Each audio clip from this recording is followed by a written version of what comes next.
About 400 years before the New Testament begins. And those 400 years, of course, about which the Old Testament is silent, are not insignificant in terms of the history of the world and the time of preparation for this fullness, this moment of pregnancy when the incarnation takes place. That 400-year period, as I say, is called the intertestamental period. In 445, the walls of Jerusalem were finished in their rebuilding process under the leadership of Nehemiah. And at this time in redemptive history, Israel was now a small nation struggling for survival in the ancient Mideast.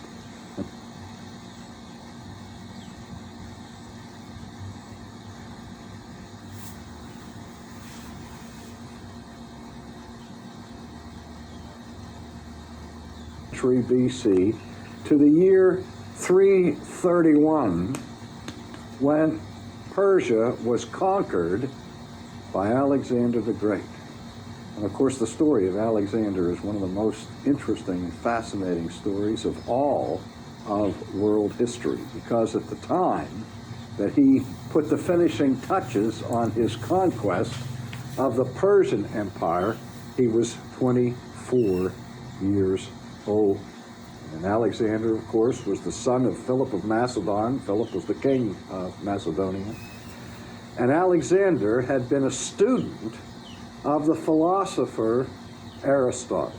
And that's an interesting process in and of itself, because we go back into the history of ancient Greece and we see three giants, three titans who would influence Western civilization from that point after, who succeeded one another in direct succession. First, of course, is Socrates. And Socrates' main pupil was Plato, who established his academy in Athens. And then Plato had a star pupil whose name was Aristotle, and he started his school called the Lyceum. And then Aristotle's most famous pupil was Alexander. Now, Alexander, of course, is not known for being a philosopher. He's known for being a military genius and a world conqueror. And we ask, how in the world does that fit in with his studies under the tutelage of Aristotle? Well, Aristotle, of all of the great thinkers of the ancient world, had a consuming passion for unity. He wanted to come up with a scientific system and a philosophical system that would integrate all the fields of knowledge in a coherent system. And his passion for unity caused him to differ sharply at certain points with his own teacher, Plato. But he communicated this passion for unity scientifically and philosophically to his star pupil, Alexander. For example, when Alexander began his military conquest of the ancient world, he took with him on his mission the largest entourage of scientists ever assembled up to that point in history for a scientific expedition. It's been said that the cost of supporting this scientific expedition of Alexander's was not surpassed until the American space program in our own. So Alexander didn't just have his soldiers marching with him, but he had all these scientists whose task it was to collect samples of flora and fauna from all of these zones and areas of geography that the army visited, so that they could be brought back and be part of the systematic analysis of knowledge of Alexander's teacher, Aristotle. Not only that, but Alexander had a vision of unifying the ancient world culturally. And so he became the original author of a process that became very important to biblical history, which was the process called Hellenization, which was the Greekifying of the ancient world.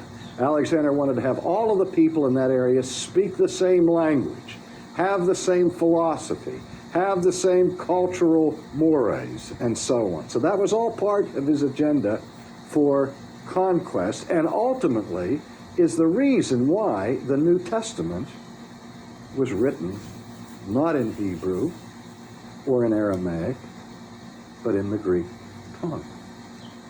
Well, as I said, in 331, Alexander conquered the Persians. But in 327,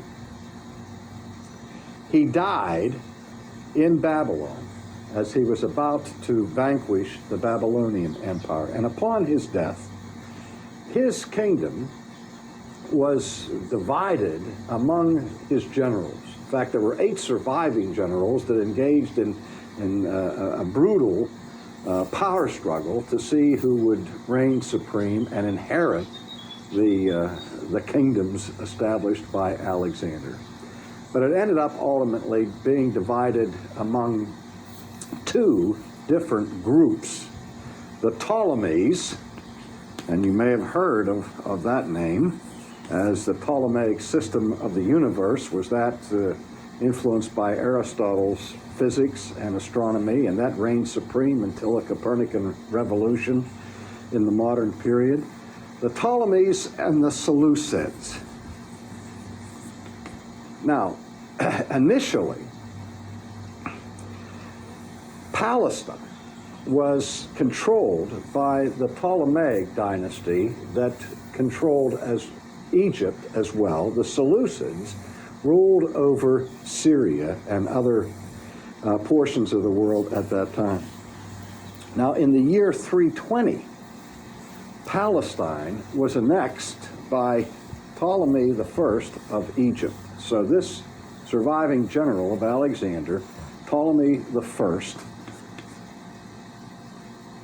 took control of Palestine as part of his dominion that included Egypt.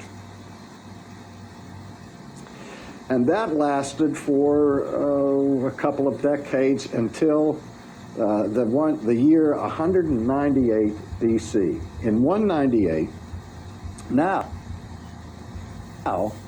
Antiochus, who was Antiochus III,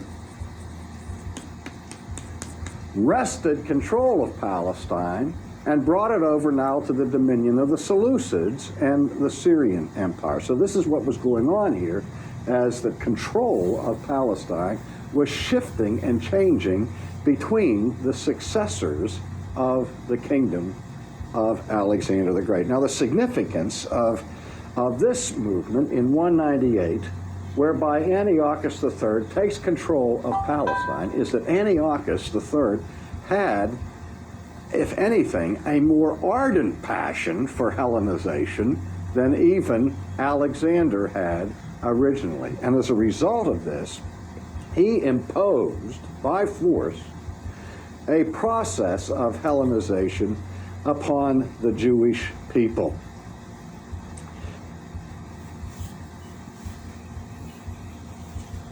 Maintain the purity of their own ancient traditions. And one of the most important of these groups was the group called the Pharisees.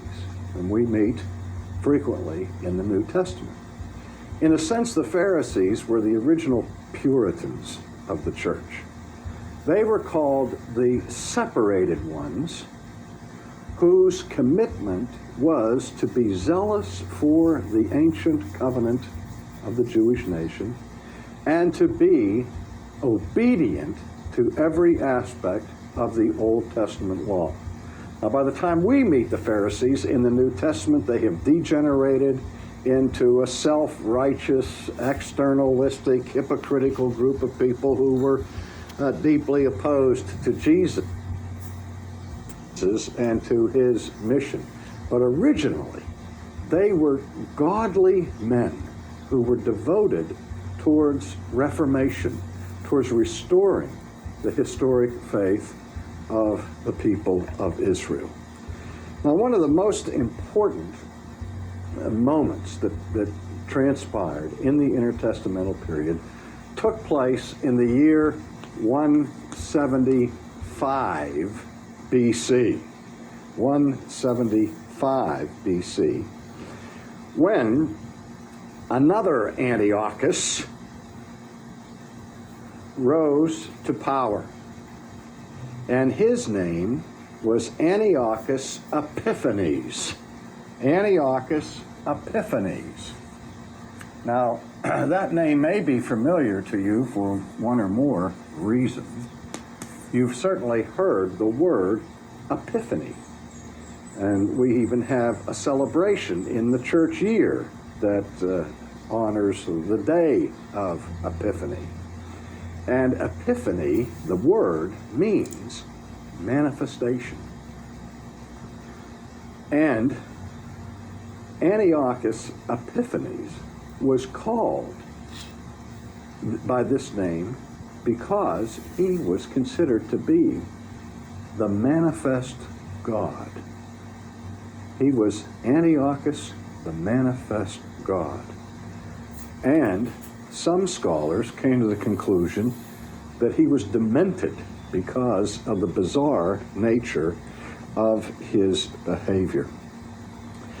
Antiochus Epiphanes is related to biblical prophecy of the coming of the abomination of desolation that had been predicted in the Old Testament scriptures.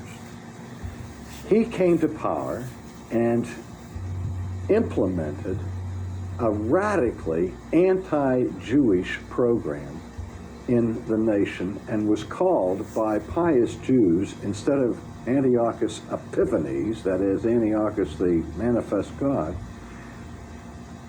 he was called Antiochus Epimanes, which means Antiochus the insane.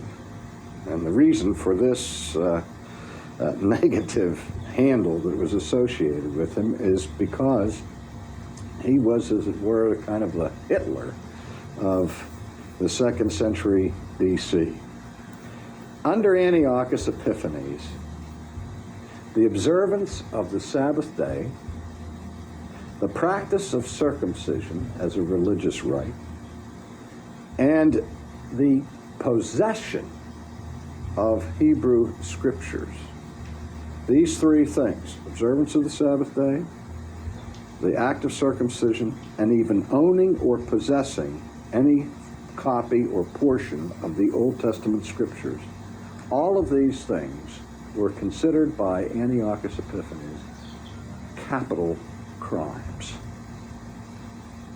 So that if a Jew observed the Sabbath, he could be put to death under the reign of this man who is associated with the abomination of desolation, which reached its climax in the year 167, when, after abolishing all forms of Jewish worship, the ultimate sacrilege was committed when Antiochus had a pig sacrificed on the sacred altar in the temple. And this was more than the people of Israel could bear. And his regime was so harsh and the persecution so cruel and so extensive that a spirit of revolt began to brew among the Jewish people. And in the year 164 BC, we have what has been called in history the Maccabean Revolt. The Maccabean Revolt came